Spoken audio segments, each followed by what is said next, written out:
श्री गुरुवे नमः। अध्याय 6 नरसावधानींचे व्रतत।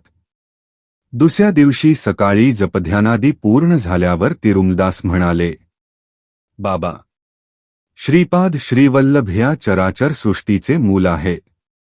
ते वटवृक्षासारखे आहेत। त्यांचे अंशावतार सगळेच विविधता असलेल्या पारंब्याप्रमाणे आहेत, झाडातून निघालेले मूळ। तेच मूळ परत भूमीमध्ये जाऊन स्वतंत्र तत्व असल्यासारखे दिसते, परंतु त्यांना आधार वटवृक्षच असतो।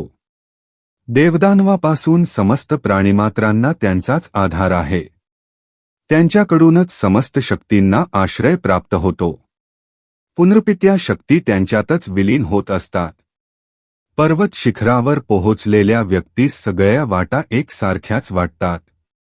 त्याचप्रमाणे सगळ्या प्रकारच्या संप्रदायाचे लोक दत्ततत्वामध्येच समन्वय पावतात। प्रत्येक प्राणिमात्रास कांतीचे एक वलय असते। मी पीठिकापुरात राहत असताना तेथे एक योगी आला। तो विग्रहाच्या कांतिवल्याबद्दल माहिती सांगत असे।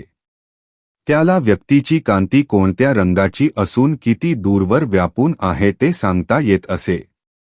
त्याने श्री कुक्कुटेश्वरालयात येऊन स्वयंभू दत्ताची सूक्ष्मकांती किती दूर व्यापून आहे आणि कोणत्या रंगाची आहे ह्याची परीक्षा करण्याचे ठरविले। त्या योग्यास स्वयंभू दत्ताच्या ठिकाणी श्रीवल्लभांचे दर्शन झाले। त्यांच्या मस्तकाच्या भोवताली विद्युल्लतेच्या तुलनेची धवलकांती अप्रतिमपणे व्यापून होती। त्या धवल कांतीच्या भोवती खालच्या भागात व्यापून असलेल्या निळ्या रंगाच्या कांतीचे त्यास दर्शन झाले। ती मूर्ती त्या योग्यास बघून म्हणाली, बाबा, दुसऱ्यांचे सूक्ष्म शरीर किती दूर व्यापलेले आहे याची माहिती काढण्याच्या प्रयत्नात अमूल्य जीवन काळ व्यर्थ घालवू नकोस। प्रथम तुझ्या हिताचा विचार कर। थोड्याच दिवसात तुझा मृत्यू होणार आहे। सद्गती संपादन करण्याचा विचार कर। सर्व सत्यांचा, सर्व तत्वमूलांचा मूल असलेला दत्त मीच आहे। ह्या कलियुगात पादग्या क्षेत्रात महासिद्ध पुरुषांच्या, महायोग्यांच्या, महाभक्तांच्या प्रेमभरीत आव्हानानेच मी येथे अवतार घेतला आहे। स्वामींच्या या उपदेशाने त्याच्यातील पूर्व वासनांचा नाश झाला। सूक्ष्म शरीराच्या कांतीची माहिती मिळविण्याची त्याची शक्ती श्रीवल्लभांतच विलीन झाली। तो श्रीवल्लभांचे त्यांच्यात स्वगृहात दर्शन घेऊन धन्य झाला। स्वच्छ अशी धवलकांती असलेले श्रीवल्लभ निर्मळ असून संपूर्ण योगावतार आहेत। निळ्या रंगाची कांती असणारे श्रीप्रभू अनंत प्रेमाने, करुणेने भरलेले आहेत आणि ह्या गुणांचे हे रंग निदर्शक आहेत। त्या योग्याची विश्रांती झाल्यावर श्रद्धापूर्ण चर्चा सुरू झाली। चतुर्वर्ण विभाग असलेल्या सूक्ष्म शरीराच्या कांतीचा भेददृष्ट्या निर्णय घ्यावा का, किंवा जन्मसिद्ध कुलगोत्राच्या दृष्टीने निर्णय घ्यावा? कोणत्या वर्णाचा जन्म असला तर वेदोक्त पद्धतीने उपनयन करावे? कोणत्या वर्णाच्या लोकांचे शास्त्रोक्त म्हणजे पुराणोक्त उपनयन करावे? उपनयनात भिकुटीमध्ये असलेल्या तिसऱ्या डोळ्याचा संबंध असतो का? नसेल तर काही विशेष आहे का? मेधावी लोक म्हणजे काय? अशी चर्चा बराच वेळ गरम चालली होती, परंतु पंडितांचे मतैक्य होत नव्हते। सत्याऋषीश्वर या नावाचे मल्लादी बापन्नावधानी पीठिकापूर ब्राह्मण परिषदेचे अध्यक्ष होते। त्यांना बापन्ना आर्य असे सुद्धा लोक श्रद्धेने म्हणत असत। ते मुख्यतः सूर्याची, अग्नीची उपासना करीत। पीठिकापुरात झालेल्या एका यज्ञाचे अधिपत्य करण्याची त्यांना विनंती केली होती। यज्ञाच्या शेवटी कुंभवृष्टी झाली, अर्थात वर्षा झाली। सकलजन समुदाय आनंदला। श्री छ्वाई नरसिंह वर्मा या नावाच्या क्षत्रिय गृहस्थांनी श्री सत्याऋषीश्वरांना त्यांच्या गावात राहावे अशी विनंती केली। परंतु यज्ञयागात मिळालेले धन शिधा तेवढेच श्रीबापांना आर्य घेत असत। त्या द्रव्यास शुद्धी नसेल तर ते स्वीकार करीत नसत। श्री वर्मांच्या विनंतीस त्यांनी नकार दिला। श्री वर्मांची अत्यंत प्रिय असलेली कपिला गाय होती। तिचे नाव गायत्री असे होते। ती भरपूर दूध देत असे। ती अत्यंत सुशील आणि साधू स्वभावाची होती। एकदा गायत्री दिसेनासी झाली। कुठेतरी हरवली. रस्ता विसरली असे वर्तमान श्री वर्मांना कळाले. श्री बापन्ना आर्य ज्योतिष शास्त्राचे पंडित असल्याने वर्मांनी त्यांना गायत्रीच्या क्षेमकुशला संबंधी प्रश्न केला. तेव्हा श्यामलबापुरम, सामर्लकोटा मध्ये खानसाहेब नावाचा कसाई आहे. त्याच्याकडे ती आहे. लगेच गेल्यास तिचा वध होण्याची भीती आहे, बापन्ना आर्य म्हणाले. वर्मांनी श्यामलांबापुरास मनुष्यास पाठवण्याच्या प्रयत्नात बापन्ना आर्यांना एक अट घातली. बापन्ना आर्यांच्या वचनानुसार गायत्री मिळाली तर वर्मांनी 3 एकर भूमी, निवासास योग्य असे घर बापन्ना आर्यांना त्यांच्या पांडित्याचा बहुमान म्हणून द्यावे. बापन्ना आर्यांनी त्याचा अंगीकार केल्यास गोहतेचे पातक प्राप्त होईल. बापन्ना आर्य संकट स्थितीत पडले. त्यांनी हे दान जर नाही घेतले तर वर्मा त्या गायीची हत्या होऊ देतील. त्यामुळे गोहतेचे पातक लागेल. गोहत्या पातकापेक्षा पंडित बहुमानाचा स्वीकार करणेच श्रेयस्कर ठरले आणि गायत्रीची रक्षा झाली. पीठिकापूर्वासियांचे नशीब उघडले. श्री बापन्नावधानी 3 खंडी धान्य देणाऱ्या भूमीचे मालक झाले. त्यांना निवसासाठी घराची व्यवस्था झाली. श्री बापन्ना आर्यांना व्यंकटावधानी नावाचा मुलगा व सुमती नावाची मुलगी झाली. तिच्या जन्मपत्रिकेत सर्वशुभ लक्षण असून ती चालते वेळी महाराणीस लाजवील अशी चाल आणि लचक असल्या कारणाने सुमती महाराणी असे तिचे नामकरण झाले. श्रीबापन्ना आर्यांची कीर्ती थोड्याच काळात 10 दिशांना पसरली. घंडिकोटा अडनावाचा अप्पलक्ष्मी नरसिंहराज शर्मा नावाचा भारद्वाज गोत्री अपस्तंभ वैदिक शाखेचा एक बालक पीठिकापुरात आला. त्यांच्या घरी कालाग्निष्मन नावाने ओळखली जाणारी दत्ताची मूर्ती होती. ती दत्तमूर्ती पूजेच्या वेळी स्पष्ट बोलत असे. आदेश सुद्धा देत असे. लहानपणीच अप्पल राजू शर्माचे मातृपितृ छत्र हरवले असल्याने तो पोरका झाला होता. पूजा समयी कालाग्निष्मनाने तू पीठिकापुरत जाऊन हरिच गोत्रिक अपस्तंभ सूत्राच्या वैदिक शाखेचे मल्लादी बापन्नावधानी यांच्याकडे विद्याभ्यास करावा असा आदेश दिला. श्री बापन्ना आर्यांनी दत्ताच्या आदेशानुसार आपल्या घरी विद्यार्थी म्हणून आलेल्या राजशर्मास माधुकरीन मागू देता आपल्याच घरात भोजनाची व्यवस्था केली. श्री बापन्ना आर्य शनिप्रदोष समयास शिवाराधना करीत असत. घरातील स्त्रिया शनिप्रदोषादिवशी शिवाचे व्रत करीत असत. पूर्वीच्या काळी नंदयशोदेने शनिप्रदोष शिव आराधना केल्यामुळेच साक्षात श्रीकृष्णाचे लालन पालन करण्याचा सुयोग घडून आला. बापन्ना आर्याबरोबर सुदैवाने श्री नरसिंह वर्मा, श्री व्यंकटप्पय्या श्रेष्ठी आणि थोडे प्रमुख वैश्य लोक सहभागी होत. श्री कुक्कुटेश्वर स्वामींच्या मुखातून निघालेली वाणी. सुमती आणि अप्पलराजूचा विवाह. एकेकाळी शनिप्रदोष शिवाराधना झाल्यानंतर श्री कुक्कुटेश्वराच्या शिवत्ययांमधून विद्युतकांती प्रकाशत होती. त्यावेळी त्यातून वाणी झाली. बाबा बापनार्या, निःसंदेहपणे तुझी मुलगी सुमती महाराणीस अप्पलराजू शर्मास देऊन विवाह कर, त्यामुळे लोककल्याण होईल. हा दत्तप्रभूचा निर्णय आहे. ह्या महानिर्णयाचे उल्लंघन करण्याचा ह्या चराचर सृष्टीमध्ये कुठल्याही व्यक्तीस अधिकार नाही. ही देववाणी व्यंकटप्पया श्रेष्ठीला नरसिंह वर्माला तेथे असणाऱ्या सर्व जनसमुदायास ऐकण्यात आली. सगळे आश्चर्यचकित झाले. गोदावरी मंडलांतर्गत आयनविल्ली ह्या गावातील राजवर्माचे बंधुमित्र परिवारास वर्तमान पाठवले. विवाहाचा निर्णय झाला. राजशर्माला घरदार नव्हते. त्यामुळे थोडा विचार चालला होता. श्री व्यंकटप्पा श्रेष्ठी म्हणाले, मला पुष्कळ घरे आहेत, त्यापैकी एखादे मी राजशर्मास देईन. राजशर्मा दान घेण्यास तयार नव्हते. श्री श्रेष्ठींनी राजशर्माच्या सोयांबरोबर बोलून राजशर्माला मिळणाऱ्या वडिलोपार्जित गृहभागाची किंमत लावली. ती 1 वराह जुन्या काळातील नाणे ठरविली गेली. श्री श्रेष्ठींच्या घराची किंमत 12 वराह निश्चित केली. 11 वराह देण्यास माझ्याकडे 1 पै पण नाही असे राजशर्मा म्हणाले. तसे असेल तर मी माझ्या घराची किंमत 1 वराह मात्रच ठरवून विकतो. दान घेण्यास तुम्हास संकोच असेल तर एक वराह मला देऊन हे घर विकत घ्या असे श्रेष्ठी म्हणाले. श्रेष्ठींनी जे सांगितले ते धर्मसंमत आहे असा सगळ्यांनी होकार दिला.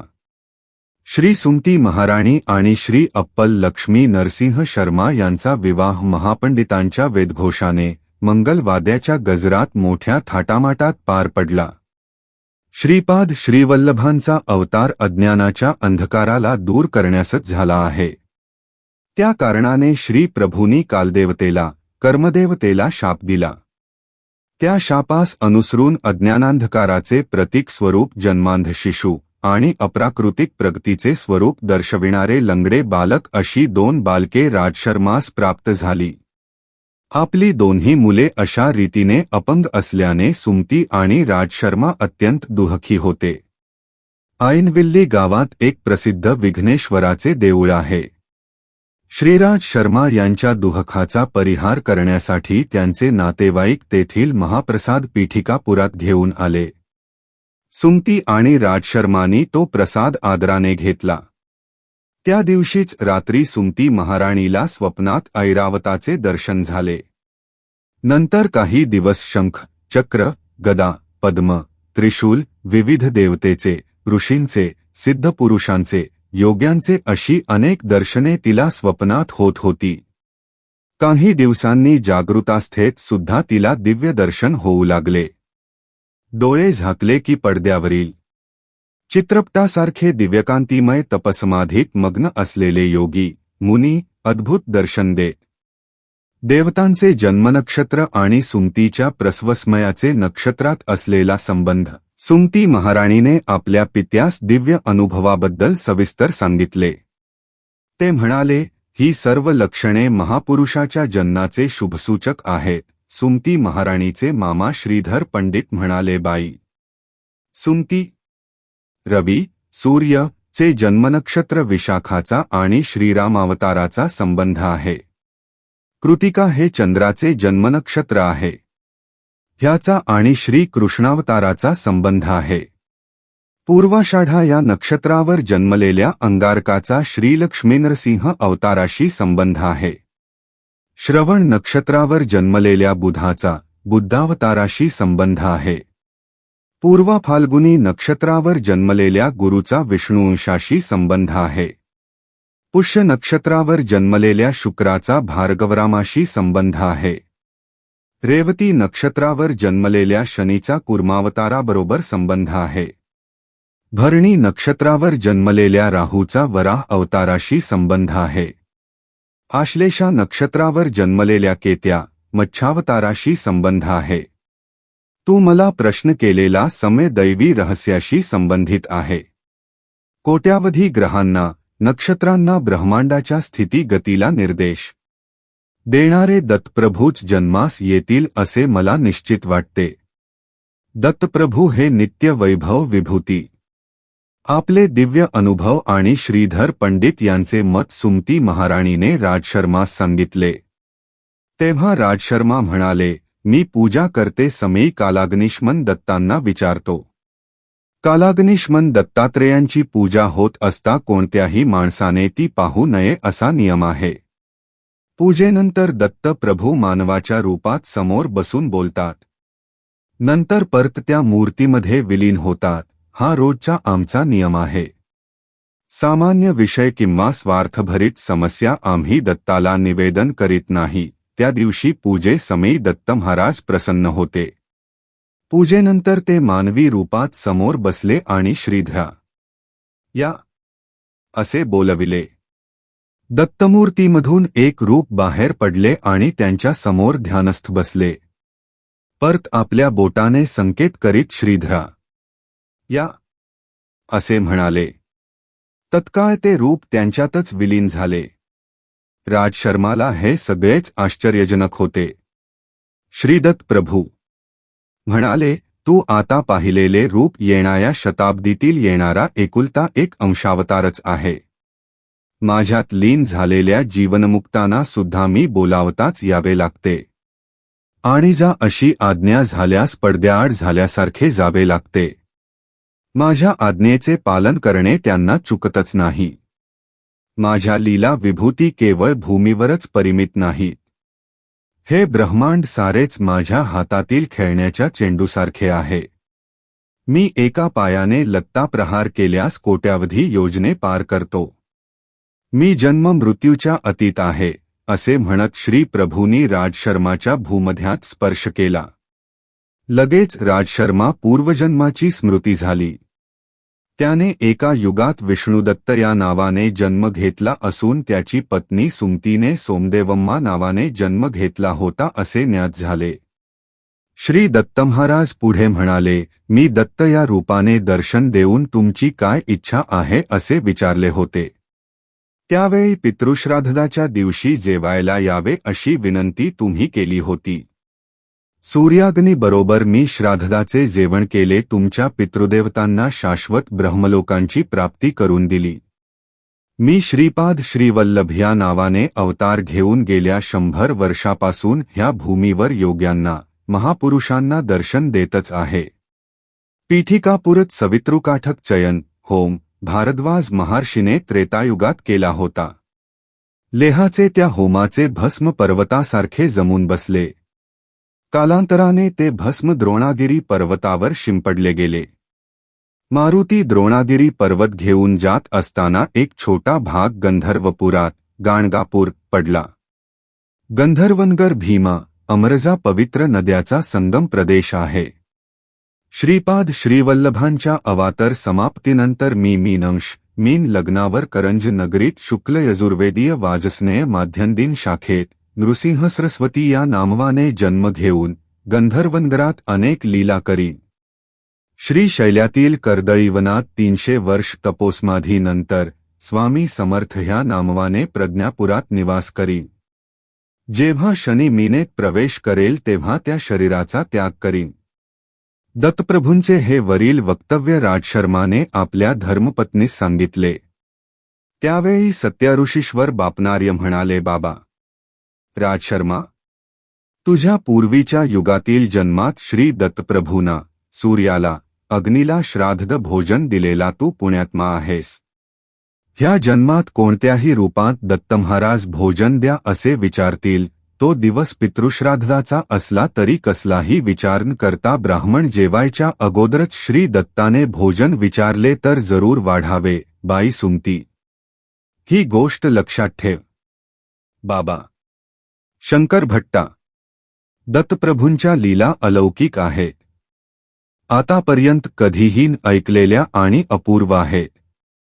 महाल्या अमावस्येचा दिवस होता. राज शर्मा पितृश्राद्धाच्या तयारीत होते.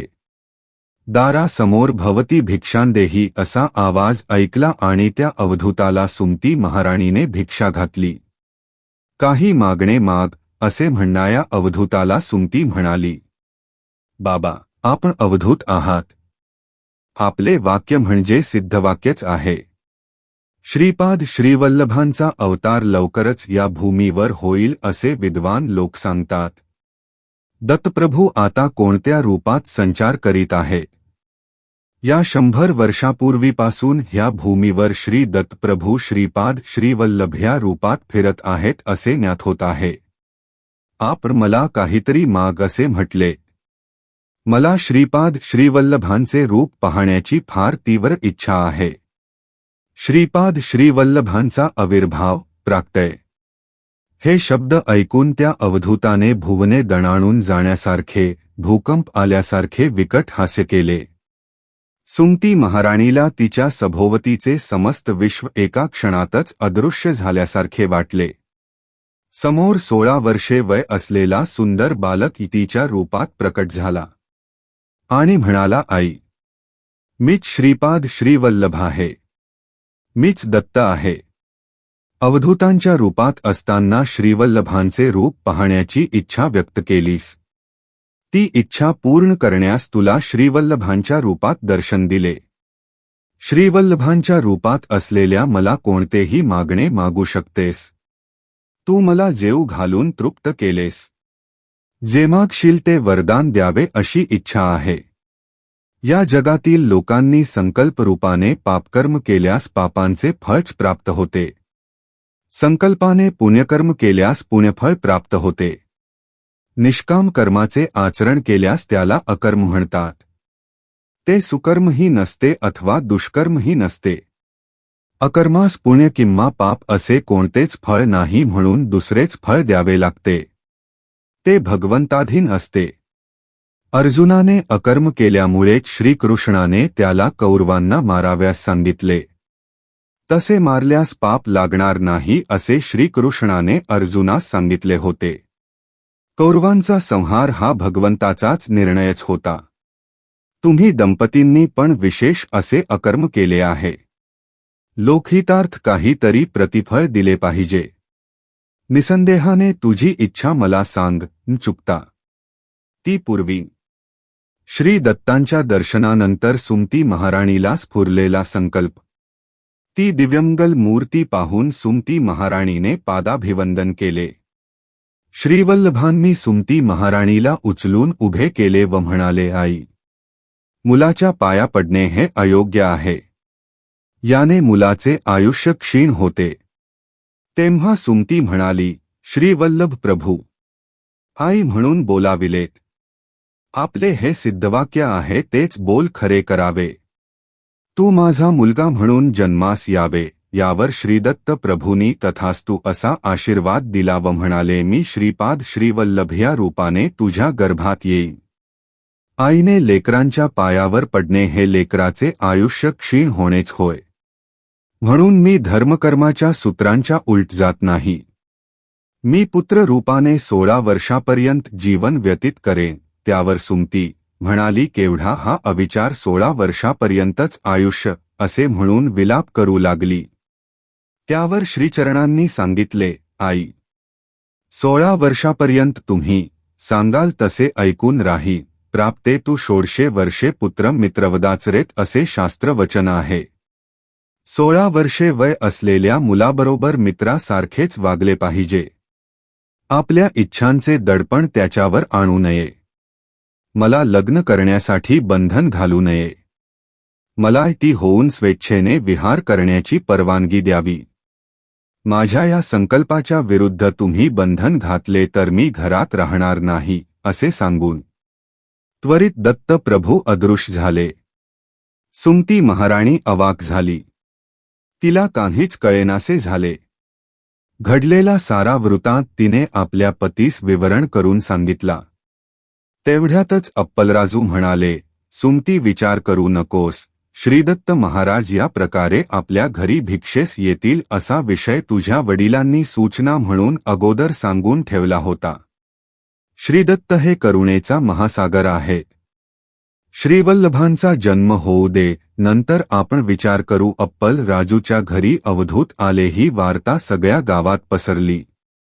पितृदेवांची अत्यंत प्रमुख असलेली महालय अमावस्येच्या दिवशी ब्राह्मण जेवायच्या आधी अवधूतास भिक्षा दिली ह्या विषयाची चर्चा झाली. श्री बापन्नावधानी म्हणाले, श्रीपाद श्रीवल्लभांचा जन्म होणार हे सगळेच म्हणतात. अवधूतांना साष्टांग नमस्कार करणे विहितच आहे. त्यामध्ये सुमतीचा काहीच दोष नाही. पुत्ररूपाने जन्मल्यावर त्याला साष्टांग नमस्कार केल्यास बालकाचे आयुष्य क्षीण होते. परंतु अवधूत वेशात असताना साष्टांग नमस्कार करणे चूक नाही. या प्रसंगाने पीठिकापुरातील सर्व ब्राह्मणांची ईर्ष्या वाढली. विशेषत्वाने नरसावधानी या नावाच्या पंडितांची. अमावस्येच्या दिवशी सगळेच पितृकार्यामध्ये निमग्न झालेले होते. दुष्काळच होता. ही फार मोठी समस्याच पडली. श्री बापन्नार्यांनी अप्पलराजूच्या घरी मात्र निर्विघ्नपणे कार्य पार पडेल असे सांगितले. श्री राजशर्मा कालाग्नी शमनांचे, दत्ताचे ध्यान करीत होते. तितक्यात भोक्त म्हणून 3 अतिथी आले आणि पितृकार्य निर्विघ्नपणे पार पडले. बाबा शंकर भट्टा, त्या दिवशी वैश्यांना वेदोक्त उपनयन करण्याचा अधिकार आहे का? नाही, असा विषय चर्चेत मुख्यांश होता. ब्राह्मणांची परिषद जमली. बंगाल देशातील नववीपाहून आशुतोष या नावाचे पंडित पादगया क्षेत्रास आले होते. त्यांच्याकडे अत्यंत प्राचीन नाडी ग्रंथ होते. त्यांना देखील पंडित परिषदेचे आमंत्रण होते. बापन्नाचार्यांनी सांगितले, नियमनिष्ठेमध्ये ब्राह्मण, क्षत्रिय, वैश्य समानच असतात. श्रीपादांच्या जन्मस्मयी दृग्गोचर झालेले अद्भुत दृश्य. इतक्यात मी म्हणालो, महाराज, श्रीपाद प्रभूच्या लीला विस्तारपूर्वक सांगून मला धन्य करावे. अरे शंकर भट्टा! नरसावधानी बापन्नाऱ्यावर क्रोधित झाले व येनकेन प्रकारे न त्यांचा अपमान करण्याचे त्यांनी ठरविले. त्यांची नरसावधानींची बगलामुखी साधना विफल होण्याचे एकमेव कारण बापन्नार्यच आहेत असे त्यांच्या मनाने ठामपणे घेतले होते. तांत्रिक प्रयोगाने बापन्नाऱ्याने त्यांची मंत्रसिद्धी निष्प्रभ केली असा प्रचार करण्यास त्यांनी सुरुवात केली. नाडी मंदिरात श्रीपाद प्रभूच्या अवताराविषयी जे विवरण होते ते त्यांना विचलित करीत होते. नाडी ग्रंथ हा मूलतः अविश्वसनीय आहे. बापन्नाऱ्यांनी मत्स्याहारी ब्राह्मणास भोजन दिले, हा अनाचार घडला असा नरसावधानी यांनी वाद मांडला. मनुष्य पूर्ण ब्रह्माचा अवतार कदापि होऊ शकत नाही. तर तान्हे बाळ श्रीपाद श्रीवल्लभ सर्वांतर्यामी, सर्वज्ञ, सर्वशक्तिमान असे श्रीदत्त प्रभूचे कसे बरे अवतार होऊ शकतील. श्रीपाद प्रभूंनी अगदी लहान असताना केलेला प्रणवोच्चार, पाळण्यात असताना केलेला शास्त्रप्रसंग आणि वयास शोभणारे प्रज्ञेचे प्रदर्शन नरसावधानींना पटले नाही. एखादा विद्वान ब्राह्मण श्रीपादाच्या शरीरात प्रवेश करून असे बोलतो आहे असा त्यांनी प्रचार केला. श्री कक्कुटेश्वराच्या मंदिरात असलेले स्वयंभू तेच खरे दत्तात्रय आहेत. तेच वर प्रदान करणारे आहेत. या बालकास दत्तस्वरूप मानणे चुकीचे आहे असा नरसावधानी यांनी सर्वांचा समज करून देण्याचा प्रयत्न केला. श्रीपादांच्या जन्मानंतर 9 दिवसापर्यंत ज्या जागेवर त्यांना निजवत असत त्या जागी एक 3 फण्यांचा नाग आपला फणा उभारून बाळावर छाया करीत असे. श्रीपाद मातेच्या गर्भातून साधारण बालकाप्रमाणे जन्मास नियेता ज्योतिस्वरूपाने अवतरले होते. जन्म होता क्षणीच महाराणी सुमती मूर्छित झाल्या. प्रसूतिगृहातून मंगलवाद्यांचा ध्वनी येऊ लागला. थोड्या वेळात आकाशवाणी झाली व सर्वांना बाहेर जाण्याचा आदेश झाला. श्रीपादांच्या सानिध्यात 4 वेद, 18 पुराणे आणि महापुरुष ज्योती रूपाने प्रगट झाले व पवित्र वेदमंत्रांचा घोष बाहेर सर्वांना ऐकू येऊ लागला. थोड्या वेळाने सर्वत्र शांतता पसरली. या अद्भुत घटना बापन्नाऱ्यांना सुद्धा अगम्य व आश्चर्यकारक वाटल्या. श्रीपादांच्या बाललीला. श्रीपाद आता 1 वर्षाचे झाले होते. ते 8-10 महिन्यांचे असतानाच त्यांचे आजोबा बापन्नाऱ्याबरोबर पंडित परिषदेस जात असत. आजोबा आपल्या नातवाला बरोबर घेऊन जात. नरसावधानी आपल्या घरी राजगियाचे पीक काढीत. राजगियाची भाजी अत्यंत रुचकर असते. गावातील लोक नरसावधानींना ती भाजी देण्याची विनंती करीत. परंतु ते ती भाजी कोणालाच देत नसत. कोणाकडून काही विशेष काम करून घ्यायचे असल्यास त्याला ते ती भाजी देत व इच्छित काम करून घेत. श्रीपादांनी एकदा आपल्या आईस राजगियाची भाजी करण्यास सांगितले. ती भाजी सुद्धा नरसावधानीच्या घरचीच त्यांना हवी होती. परंतु हे काम कठीण होते. श्रीपाद लहान असतानाच स्वेच्छेने चालत नरसावधानींच्या घरी जात असत. त्यांच्या घरी शास्त्राविषयी चर्चा करीत, तसेच चित्रविचित्र लीला करीत. पीठिकापुरात एका महापंडिताचा मृत्यू झाला होता. त्या पंडिताचा प्रेतात्मा श्रीपादाकडून विचित्र कार्य करवून घेत आहे.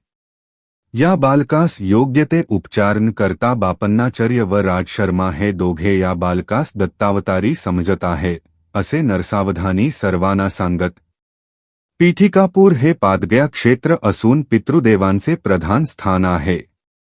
विगत आत्म्यांशी संपर्क साधून संभाषण करण्याचे सामर्थ्य असलेले तत्ववेत्ते येथे राहत असत.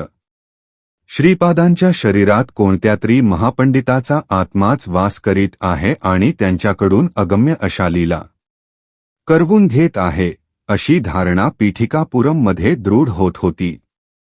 तिरुमलदासांवर श्रीपादांचा दिव्य अनुग्रह. तिरुमदास पुढे म्हणाले, मी मल्याद्रीपुरमहून पीठिकापुरम येथे आलो तेव्हा श्रीबापन्नार्य आणि राजशर्मा यांच्या घरचा रजक होतो. नरसावधानीच्या घरचा जो रजक होता तो वृद्धावस्थेने मरण पावला होता. त्या रजकाचा मुलगा वायसपूर अग्रहार, सध्याचे काकिनाडा, येथे निघून गेला होता. यामुळे त्यांच्या घरचे रजकाचे काम मला मिळाले होते. मी लहानपणापासून बापन्नार्युलूच्या सहवासात असल्याने माझ्यातील सतप्रवृत्ती जागृत झाली होती व अध्यात्माची ज्योत तुझ्या घरी भिक्षेसाठी येतील. तू प्रेमाने वाढलेली भिक्षा घेऊन तुला ते ऐश्वर्य प्रदान करतील. सध्या मात्र मी तुझे शरीर सोडून जात आहे. श्रीपाद प्रभूंनी केलेला नमस्कार तुम्हा नव्हता तर तुझ्यातील पुण्यस्वरूपात वास्तव्य करणाया मला होता. त्यांनी मला तुला सोडून देऊन त्यांच्या स्वरूपात लीन होण्याची आज्ञा केली होती. त्यानुसार मी श्रीपादाच्या स्वरूपात लीन होण्यास जात आहे. आता तुझ्या शरीरात केवळ पाप उरला आहे, असे बोलून तो पुण्यात्मा श्रीपादांमध्ये विलीन झाला. कालांतराने नरसावधानींची प्रकृती क्षीण होत गेली. लोक त्यांच्या शब्दांचा निरादर करू लागले. त्यांच्या चेहऱ्यावर विलसणारे विद्वत्तेचे तेज लोप पावले. याच वेळी पीठिकापुरात कॉलराची साथ पसरली. यात अनेक ग्रामवासी या रोगास बळी पडले. दूषित पाण्यामुळे हा रोग बळावत असल्याचा निष्कर्ष गावातील वैद्यांनी काढला. भयभीत झालेल्या ग्रामवासियांनी या महामारीच्या रोगावर शास्त्रीय रीतीने निर्मूलन पद्धती काढावी अशी प्रार्थना श्री बापन्नार्यांना केली. श्री बापन्नार्यांनी आपल्या अंतर्दृष्टीने जाणले की महामारी जलदोषाने झालेली नसून वायुमंडल कलुषित झाल्याने झाली आहे. परंतु बापन्नार्याचे हे मत गावातील वैद्यांना पटले नाही. ग्रामस्थांनी ग्रामदेवतेस पशुबली देऊन तांत्रिकाकडून विविध प्रकारच्या पूजा महामारीच्या निर्मूलनासाठी केल्या. पशुचा बळी दिल्याने त्यांच्यातील प्राणशक्ती बळजबरीने बाहेर काढली जाते व तिला मंत्रोच्चाराने वश करून घेतात. प्राणशक्तीस वृद्धिंगत करण्यासाठी योगाच्या प्रक्रिया किंवा सात्विक आराधनेचा अवलंब करणे अधिक योग्य आहे असे श्री बापन्नार्यांचे मत होते. त्यांनी ग्रामवासियांना असे सुचविले परंतु अंधश्रद्धेने त्यांनी पशुबळी देण्याचे थांबवले नाही. गावातील काही मंडळींनी पशुबळीचा विषय श्रीपाद प्रभूपुढे काढला. त्यावर श्रीपाद म्हणाले, ग्रामदेवतेस विनंती केली आहे की तिने पशुबळीचा स्वीकार करू नये. श्रीपादांच्या आज्ञेनुसार ग्रामदेवता समुद्रस्नान करण्यास गेली आहे. आता दूध उतू घालून देवतेस नैवेद्य अर्पण केल्यास या रोगराईपासून तुमची सुटका होईल. कालिकेचे रूप धारण केलेली ग्रामदेवता शांत होईल. ही वार्ता गावातील सर्व लोकांना कळविण्यासाठी एका चर्मकारास बोलावून चर्मवाद्यावर दवंडी पिटविण्यास सांगितले. दवंडी कोणी पिटायची असे विचारल्यावर श्रीपाद म्हणाले, विषूची रोगाने ग्रस्त व्यंक्या याने दवंडी पिटावी असा माझा निरोप त्यास सांगा. ते सर्व ग्रामवासी व्यंक्याजवळ गेले. तो मरणासन्न होता. त्याला हा निरोप देताच तो मूर्छित पडला. एका घटकेनंतर जेव्हा तो शुद्धीवर आला तेव्हा तो पूर्णपणे बरा झाला होता. ही बातमी हा म्हणता संपूर्ण पीठापूरमध्ये चर्चेचा विषय झाली. व्यंकयाने गावात फिरून चोहीकडे दवंडी पिटली. बापन्नार्यांनी आपल्या सेवकास पाण्याने भरलेले एक मोठे भांडे त्यांच्या समोर आणून ठेवण्यास सांगितले. वायुमंडलातील विषारी किटाणूंचा नाश करण्यासाठी योग्य त्या मंत्राचे संधान केले आणि तत्काळ हमील विषारी किटाणू पाण्यात टपटप येऊन पडले. अशा प्रकारे वायुमंडल शुद्ध झाले आणि महामारी रोगाचे निर्मूलन झाले. श्रीपादांच्या जन्मतिथीस वाढदिवसाच्या दिवशी राजशर्मा पत्नीसह श्रीपादांना घेऊन बाळाचे आजोबा श्री बापन्नार्य यांच्याकडे आले. ज्या वेळी बापन्नार्यांनी श्रीपादांच्या चरणावरील शुभचिन्हे पाहण्याचा प्रयत्न केला त्या वेळी त्यांना कोटी कोटी सूर्याच्या तेजस्वितेचा अनुभव येई व ती शुभचिन्हे त्या तीव्र प्रकाशात दिसत नसत. याचे त्यांना राहून आश्चर्य वाटे. परंतु त्या दिवशी उषःकाली साळीच्या कोंड्यावर दिव्य असे पदचिन्ह दिसले. त्यांनी आपली कन्या सुमतीस विचारले, बा, या कोंड्यावरून कोण गेले? तुमचा लाडका नातूच येथून गेला. आणखी कोण? बाबा सुमतीने उत्तर दिले. ते पदचिन्ह षोडशवर्षीय कुमाराच्या पदचिन्हासारखे होते. आजोबांनी श्रीपादांना आपल्या मांडीवर घेतले व त्याच्या चरणकमलांचे ते निरीक्षण करू लागले. यावेळी त्यांना दिव्य प्रकाश दिसता मीच साक्षात दत्तात्रेयांचा अवतार आहे असे सूचित करणाऱ्या सुस्पष्ट अशा चिन्हांचे दर्शन झाले. त्या दिव्य चरणांचे बापन्नार्यांनी कौतुकाने चुंबन घेतले. हा बालक श्री दत्तात्रेयाचा अवतार असल्याचा त्यांचा निर्धार दृढ झाला. त्याच वेळी त्यांच्या मुखातून श्री दत्ताच्या स्तुतीपर पद आपोआप निघाले. त्या दिव्य चरणांच्या दर्शनाने बापन्नार्याच्या अंगी अष्टभाव सिद्ध झाले. त्यांच्या डोळ्यातून आनंदाश्रू वाहू लागले. ते श्रीपादांच्या गालावर ओघळले आणि मोत्याच्या बिंदूसारखे चमकत होते. आजोबांनी आपल्या उपरण्याने हळुवारपणे श्रीपादाच्या गालावरील ते थेंब पुसले. यावेळी श्रीपाद म्हणाले, आजोबा, तुम्ही सौरमंडलातून शक्तिपात करून ती शक्ती श्रीशैल्यस्थित श्री मल्लिकार्जुन शिवलिंगात आकर्षित केली होती. त्याच वेळी सूर्यमंडलातील ती शक्ती गोकर्ण महाबळेश्वरी व पादग्या क्षेत्री स्थित असलेल्या स्वयंभू श्री दत्तात्रेयांच्या ठाई सुद्धा आकर्षित झाली. गोकर्ण महाबळेश्वर क्षेत्रास अधिक शक्तिसंपन्न करण्याचा संकल्प आहे. प्राणी मात्रातून जे अनिष्ट स्पंदन बाहेर पडतात त्या स्पंदनांना माझ्यात लय पावून जे माझे साधक आश्रित आहेत त्यांच्या प्रति शुभ स्पंदनांचे प्रसारण व्हावे असा माझा संकल्प आहे. गोकर्ण महाबळेश्वर हे परमेश्वराचे आत्मलिंग आहे. त्याच्या केवळ दर्शनाने मुक्ती साध्य होते. तसेच श्रीशैल्याच्या दर्शनाने सुद्धा मुक्तीचे फळ प्राप्त होते. येथील मल्लिकार्जुनास शक्तिसंपन्न करण्याचा संकल्प आहे. तुम्ही सत्य ऋषी आहात. मी तिच्या रूपात होतो तेव्हा आईने मला नमस्कार केला, त्यामुळे मी अल्पायुषी होणार असे आपले मत होते. परंतु आईने मला श्रीपाद रूपात नमस्कार केला, मी अल्पायुषी होणार असे म्हणालो तेव्हा आपल्या दोघांचेही म्हणणे खोटे होऊ नये म्हणून मी केवळ 16 वर्षेपर्यंत तुमच्या घरी राहण्याचे ठरविले आहे. संसार बंधनातून मुक्तीची इच्छा करणाऱ्या मुमुक्षूंना अनुग्रह देण्याचे कार्य पुढे आहे. मी चिरंजीव असावे असा तुमचा संकल्प आहे, तो मी पूर्तीस नेईन. श्रीपाद श्रीवल्लभ हे स्वरूप गुप्त करे. नृसिंह सरस्वती हा अवतार घेतला तरी श्रीपाद श्रीवल्लभ रूप हेच नित्य सत्य रूप म्हणून राहील. नृसिंह सरस्वतीचे अवतारकार्य पूर्ण करून श्रीशैल्यास असलेल्या कदलीवनात 300 वर्षेपर्यंत तपश्चर्या करून प्रज्ञापूर अक्कलकोट येथे स्वामी समर्थ रूपात प्रकट होईल. तेथील वटवृक्षामध्ये माझी प्राणशक्ती प्रवेश करवून मल्लिकार्जुन शिवलिंगात विलीन होईल. बापन्नार्यांना हे सगळे आश्चर्यकारक व अद्भुत असे वाटले. आजोबांच्या घरी पहिल्या वर्षीचा वाढदिवस अति आनंदात व थाटाने साजरा झाला. पीठिकापूरमला त्या दिवशी आणखी एक आश्चर्य घडले.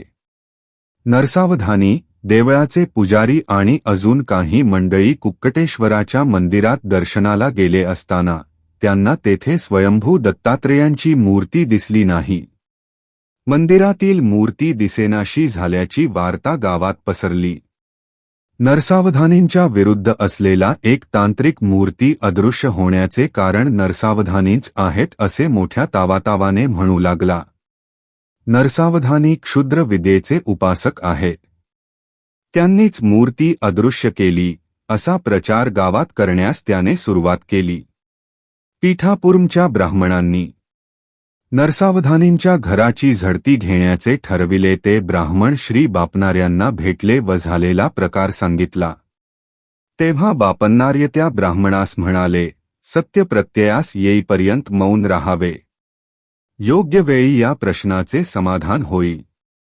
नरसावधानींच्या घराची झडती घेऊन संशयित स्थळी खोदकाम केल्यावर त्या मानव कपाल व क्षुद्र विद्येस उपयोगी पडणाऱ्या काही वस्तू सापडल्या, परंतु श्रीदत्तात्रेयांची मूर्ती मात्र मिळाली नाही. श्री नरसावधानी मूर्तीच्या चोरीच्या आरोपापासून मुक्त झाले. परंतु ते क्षुद्र विद्येचे उपासक असल्याचे सिद्ध झाले. दिवसेंदिवस त्यांची प्रकृती क्षीण होत होती. त्यांच्याकडे एक वांझ गाय होती. तिला बैलाप्रमाणे शेतीच्या कामासाठी वापरीत व वेळेवर दाणा पाणी सुद्धा देत नसत. एके दिवशी नरसावधानींच्या विरुद्ध असलेल्या तांत्रिकाने त्या गायीच्या शरीरात क्षुधा शक्तीचे आवाहन केले. त्यामुळे त्या गायीने खुंटाचे बंधन तोडून टाकून ती घरात शिरली व घरच्या लोकांना शिंगाने मारू लागली. नरसावधानींनी अतिप्रेमाने लावलेला राजगियाच्या भाजीचा मळा तिने उद्ध्वस्त केला. त्या गायीच्या जवळ जाऊन तिला दोरीने बांधणे कोणासच शक्य झाले नाही. त्याच दिवशी नरसावधानींच्या घरी त्यांच्या आईचे श्राद्ध होते. श्राद्धाचा संपूर्ण स्वयंपाक झाला होता. श्राद्धाच्या ब्राह्मणांचे भोजन झाले होते. घरच्या मंडळीचे मात्र जेवण अजून झाले नव्हते. त्या गायीने सारे अन्न व वडे खाऊन टाकले. याच वेळी बालक श्रीपाद प्रभू आपल्या वडिलांना नरसावधानींच्या घरी घेऊन जाण्याचा हट्ट करू लागले. श्रीराज शर्मा त्यांना घेऊन नरसावधानींच्या घरासमोर जाऊन उभे राहिले. तेवढ्यात ती गाय नरसावधानींच्या घरातून बाहेर आली. तिने अंगणात उभे असलेल्या श्रीपादांना 3 प्रदक्षिणा घातल्या व नंतर त्यांच्या चरणी नतमस्तक झाली व त्याच अवस्थेत गतप्राण झाली. या प्रसंगानंतर गावातील लोक अनेक मते व्यक्त करू लागले. गायीने खाल्लेल्या वड्यामध्ये विष होते व ते खाल्याने गाय मरण पावली. आता नरसावधानींना गोहतेचे पातक लागेल असे नाना लोकापवाद उठू लागले. यामुळे नरसावधानी त्रस्त झाले होते. त्या गायीने श्रीपादांना 3 प्रदक्षिणा घातल्या व नंतर त्यांच्या चरणांवर मस्तक ठेवून प्राण सोडले. त्या कारणाने श्रीपाद हे दैवी अवतार असल्याची सर्व लोकांची खात्री झाली. राजशर्मांना आयुर्वेद शास्त्राचे ज्ञान होते. ते नरसावधानींच्या विनंतीनुसार त्यांचा औषधोपचार करीत होते. परंतु त्यांच्या दुर्धर रोगावर औषधाचा काही परिणाम दिसून येत नव्हता. नरसावधानींची प्रकृती खालावतच गेली आणि त्या रोगातच त्यांचा एके दिवशी देहम झाला. नरसावधानींच्या मृत्यूमुळे गावातील लोक श्री राजशर्मांनी त्यांना उत्तम औषध दिले नाही. त्यामुळे ते आपल्या जीवास मुकले असे बोलू लागले. काही जण म्हणू लागले की श्रीपाद श्रीवल्लभ नरसावधानीकडे रोज जात असत. ते जर दत्तावतारी असते तर नरसावधानींचा मृत्यू कसा झाला. अनेकांनी गोहतेचे पातकच त्यांच्या देहांताचे कारण असल्याचा निर्वाळा दिला. नरसावधानींच्या कुटुंबियांचे सांत्वन करण्यासाठी श्री राजशर्मा व श्रीपाद गेले असताना नरसावधानींच्या पत्नीने त्यांचा हात धरून म्हटले, अरे बाळा श्रीपादा, चिमूटभर सौभाग्याचे वाण घेण्यासाठी मी दूर दूरपर्यंत हळदी कुंकुवास जात होते. तू दत्तात्रेय आहेस तर नरसावधानी आजोबांना जिवंत करणे तुला शक्य नाही का, असे म्हणून ती माऊली रडू लागली. यात्रेत सहभागी झाले. नरसावधानीच्या ज्येष्ठ पुत्राने पित्याच्या चितेस अग्नी देण्यासाठी अग्नी हातात घेतला. त्याच वेळी श्रीपादांच्या नयनांतून 2 थेंब बाहेर पडले. याच वेळी मेघगर्जनेसारख्या आवाजात श्रीपाद म्हणाले, आहा, मृत झालेल्या पित्याच्या शरीरास अग्नी देणारे पुत्र तर पाहिले, परंतु जिवंत पित्यास अग्नी देणाऱ्या पुत्रास पाहिले नाही. हे वक्तव्य ऐकून स्मशानात जमलेले सारे लोक निस्तब्धतेने श्रीपादांकडे पाहू लागले. श्रीपादांनी चितेवर असलेल्या नरसावधानींच्या भूमध्यावर अंगुष्ठाने स्पर्श केला. त्या दिव्यस्पर्शी नरसावधानींच्या अंगात चैतन्य स्फुरू लागले आणि आश्चर्य असे की काही नवनीतास्म मृदू हृदय असलेल्या श्रीपाद प्रभूंनी त्या मातेचे अश्रू पुसले. शवयात्रा सुरू झाली. राजशर्मा व श्रीपाद त्या अंतिम क्षणातच ते चितेवरून खाली उतरले. त्यांनी श्रीपाद प्रभूंना साष्टांग नमस्कार केला. नंतर ते सर्व लोकांबरोबर घरी परतले. त्यांना सजीव घरी आलेले पाहून त्यांच्या पत्नीस अत्यंत आनंद झाला. श्रीपाद प्रभूच्या अंगुष्ठ स्पर्शाने नरसावधानींना कर्मसूत्राचे सूक्ष्म ज्ञान आले. त्यांच्या घरातील मृत झालेली वांझ गाय ही गत जन्मातील नरसावधानींची माता होती. त्यांच्या घरी असलेला बैल हे त्यांचे पिताश्री होते. या गोष्टीचा बोध नरसावधानींना झाला.